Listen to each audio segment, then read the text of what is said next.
Hello, আসসালামু আলাইকুম সবাইকে। কি খবর সবার? আশা করি সবাই ভালো আছো, তাই না বলো?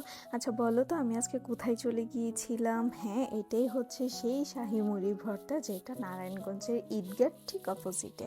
আর আমি কিন্তু এই জায়গাটার পুরা ফ্যান হয়ে গিয়েছি। ওদের ফুচকাটা যে পরিমাণ মানে মুখে পানি চলে আসে ওদের ফুচকাটা দেখলেই।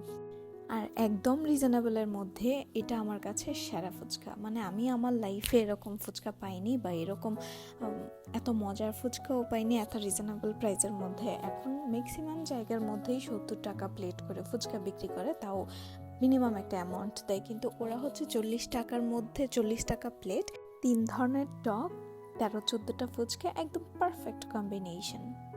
আর দেখো ওদের কি পরিমাণ রাশ টাইম যাচ্ছে। স্কুল ছুটি হওয়ার পর সব স্কুলের ছেলেমেয়েরা হুমড়ি খেয়ে পড়ে এই দোকানের ফুচকার ঝালমুড়ি খাওয়ার জন্য।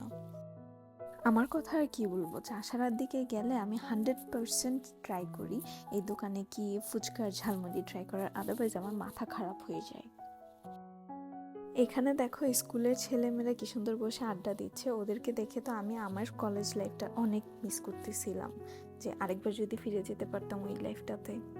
আর এই যে দেখো আমার ফুচকা ঝালমুড়ি চলে আসছে, আমি এখন আমার ফুচকা ঝালমুড়ি ট্রাই করব। আর এখানে কে কে গিয়ে ফুচকা ঝালমুড়ি ট্রাই করেছে অবশ্যই কিন্তু আমাকে কমেন্ট করে জানাবা। সো আল্লাহ হাফেজ সবাইকে।